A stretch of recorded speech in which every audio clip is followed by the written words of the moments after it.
Туклану ни тиклем баланың укудагы уңышларына йогынты яһай. Яңа укулы башлангас, укучыларның минимумда нинди ризыктар булырга тиеш? Баш миен ныгырак эшләткән адык бармы? Һаумыгыз эфирда интервью студияла Гөлсүмә Эштанова. Башкорт дәүләт аграр университеты доценты, биология фәннәре кандидаты, туклану буенча консультант Ынйы Андриянова белән акыл адыгын асыкларга тырышабыз бүген. Һаумыгыз. Һаумыгыз. Әнемир Сәетовна шулай итеп яңа уку елы башланды. Ул һәр вакытта көсөргәнешле осур. Тәүге айдары бына ошо көсөргәнешле осурды еңел итеп үткәрүсен гомән баланың укуы уңышлы булган өчен без нимәгә игътибар итәргә тиешбез туклануда? Иң беренче без ертәнге ашты һәйбәт дип әзерләргә тиешбез балага. Беләһегез бит инде безнең мәебез бөтен тәнгә карай иң күп энергияны ала. Шуга ла тиешле матдәләр җитмәһә, ул дөрес эшләмәй. Хәл итмәй, энергия җитмәй. Шуга балаларның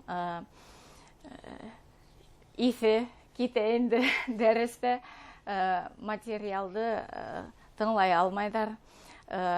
Шунда улар стрессты кисерә алмаенча үзләренең өйгәштәрен эшләй алмайдар, үзләренең белемнәрен күрсәтә алмай бит инде.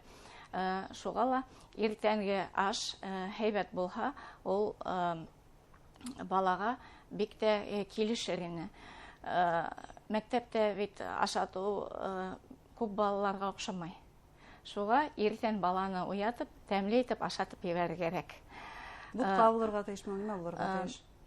Минең уйлавымча, һәрбер балага үзе охшаган ризык буларга тиеш. Бутка ашатырга түгел. Юк. Кайбер бала ул ашай алмай ул бутканы. Ашаһа бик һәйбәт, әлбәттә, унда озон углеводтар бар. Бутка эргәһенә май һалып, сыр бирһәк, ул балага һөт ризыгы килешә, бик һәйбәт булыр ине ул, әлбәттә. Кайбер балага цельнозерновой икмәк менән салы килешә. Ул бик һәйбәт безнең баш миебезгә. Кайбер балага бауырдан эшләнгән паштет килешә. Әгәр ашаһа. Ашаһа. Ул бик һәйбәт булыр ине, әлбәттә. Әмма ләкин күп балалар ундай авыр ризыкты иртән ашай алмайдар. Шуга ла уларга еңелрәк ризыктарды өстәлгә куярга кирәк инде. Бына эремсеккә еләк емеш алып, әдерәк кенә бал бутап бирһәк, каймак халхак, авыл каймагы булса, ул бигрәк тә һәйбәт. Бала кеше уны ашап, хәлен туплап, укырга бара бит инде. Бына тиҙ торган һоло буткаһы, ул хәзер күп селтәрҙәрҙә, супермаркеттарда. Ул файдалымы? Һоло буткаһы бик файдалы, дөрөҫөн әйткәндә, бөтөн безнең тәнебеҙгә, шунан безнең бауырҙың эшләүенә ул бик ҙур йоғонто эшләй. Әммә ләкин тиҙ бешерелгән ризык ул гелдә һәйбәт йоғонто эшләмәй. Шуға оҙағыраҡ бешерелә торған Геркулес буткаһын алып бешерһә, һәйбәтрәк булыр ине. Ҡәҙимге Геркулес. Ул 10 минут бешә бит инде, оҙаҡ түгел. Шунан да тиҙ бешерелә торған һоло буткаһында унда шәкәрле күп добавкалар була. Улар балаларҙы шундай тәмгә өйрәтә. Бына үҙебеҙ киптергән емештәрҙе һалһаҡ, шул Геркулес буткаһына, ул туҡлыҡлыраҡ та файҙалыраҡ була. Әнемир Сәетовна, бына һеҙ әйттегеҙ, балалар уҡыһын өсөн, улар иртәнсәк яҡшы уҡыһын өсөн һәйбәт итеп туҡланырға кәрәк дип. Әммә көн дауамында уларға ҡапҡылап алырға кәрәк, үҫмер организм, шулай бит.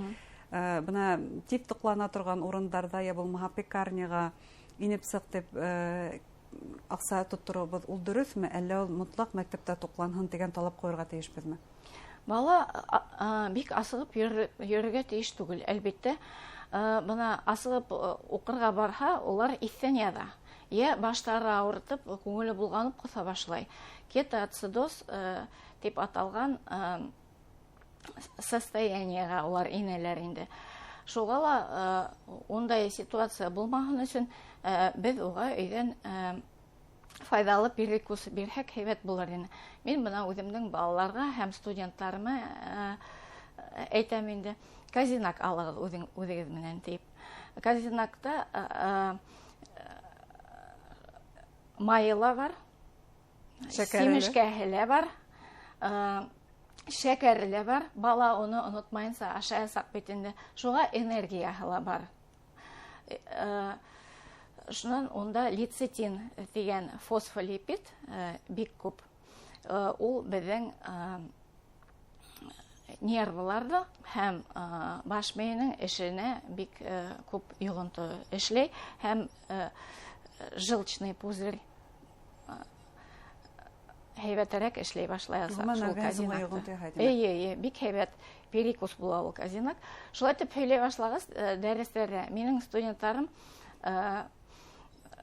обморокка алмай башланылар. Дәресен әйткәндә. Йогынты бар дип файдаға бар. Кыйбатта түгел ул. Пекарняга инһәләр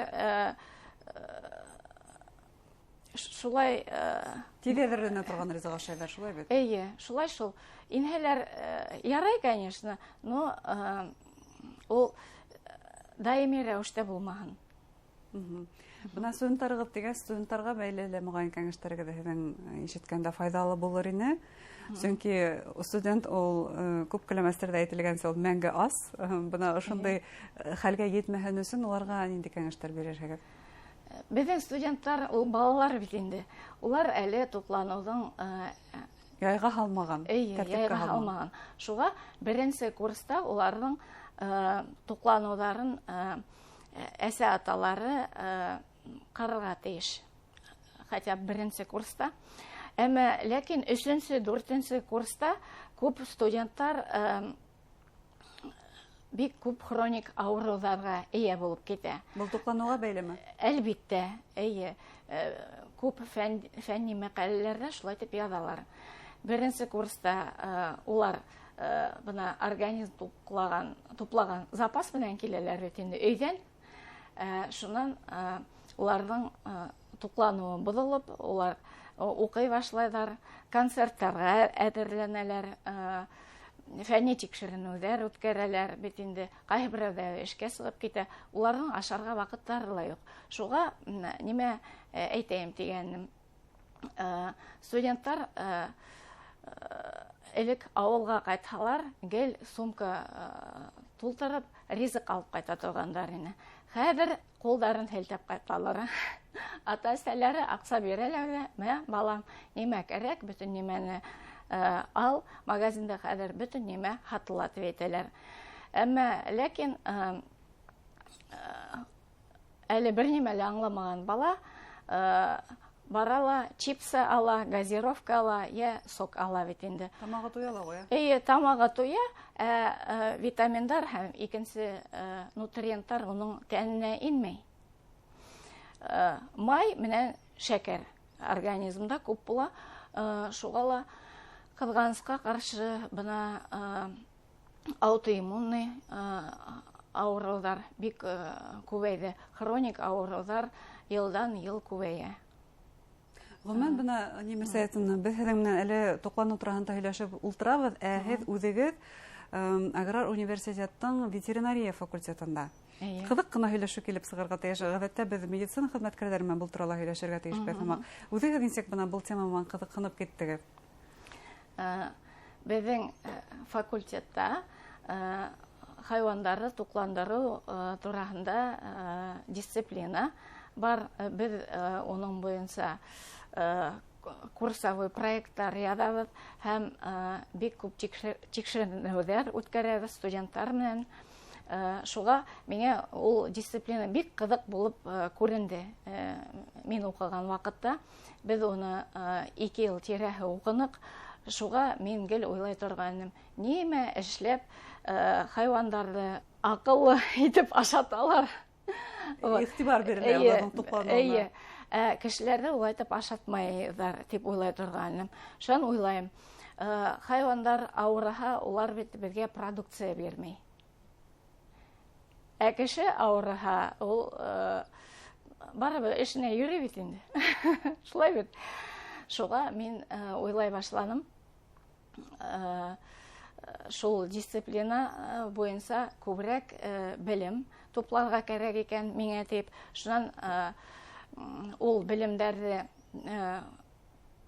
кулланып үҙемдең һаулығымды рәтләй башланым. Шунан гына нутрициология дигән дисциплина булганын белеп калдым. Элегрәк ул уның тураһында бит бер нимә лә белмәнек бит. Хәзер күбрәк ишетәбез был һүҙҙе ни өсөн безнең туклану хәзер үзгәрдеме? Ҡыҙғанысҡа ҡаршы, бик үҙгәрҙе. Хәҙер бик күп шәкәрле ризыҡ беҙ ашайбыҙ инде, һәм ҡамыр ризыҡтары бик күп беҙҙең рационда. Шуға ла балалар менән аңлатыу эше алып барырға кәрәк. Бына бала менән магазинға барғанда уға һөйләргә кәрәк. Бына печеньены алмайым, сөнки унда еңел углеводтар, уны күп ашаһаҡ, беҙ һимерәбеҙ. Тип, әйҙә, һинең менән файдалы ризыҡ һатып алайыҡ. Шулай итеп аңлатыу эшен алып барһаң, балалар, улар бөтөн нимәне губка һымаҡ үҙҙәренә һеңдерә бит инде. Файдаһы бар тимәк бында һөйләшергә. Әлбиттә, Бына иң файдалы ризыҡ һеҙҙең ҡарамаҡҡа. Сейә. Сейә менән бауыр. Сейә һәм бауыр. Бына сейәһе менән моғайын күптәр килешер, әммә бауырҙы бик аша бармайҙар. Йыш ашай башлаһаң, ул беҙҙең бауыр ауыр хәлдә тигәнде аңлата. Шуға аҙнаһына бер тапҡыр, 2 аҙнаға 1-2 тапҡыр ашаһаҡ һәйбәт булыр ине. Шунан да бауырҙың тәме оҡшамаһа, ул киптерелгән капсулаға һалынған добавкалар бар. Бауырҙа бит бөтөн төрлө витаминдар бар. Беҙҙең бауыр бер ошондай миҙгелдә 500 химик матдәләр эшкәртә. Беҙҙең башҡорт халыҡ ризығында тултырма тигән ризыҡ бар бит. Унда бауыр ҙа бар, бөйөрө лә бар. Шул тултырма беҙҙең өҫтәлдә торһа, беҙ уны ашаһаҡ, ул бик тә бик һәйбәт булыр ине. Минеңсә, тултырма ул башҡорт халыҡ ризыҡтарының иң һәйбәт ризыҡ. Рәхмәт әңгәмәгеҙгә. Бик ҡыҙыҡлы һәм файҙалы кәңәштәрегеҙ булды. Хөрмәтле тамашасылар, Башҡорт дәүләт аграр университеты доценты, биология фәндәре кандидаты һәм туҡланыу буйынса консультант Ынйы Андрианова үҙенең кәңәштәрен еткерҙе. Иғтибарығыҙға ҙур рәхмәт.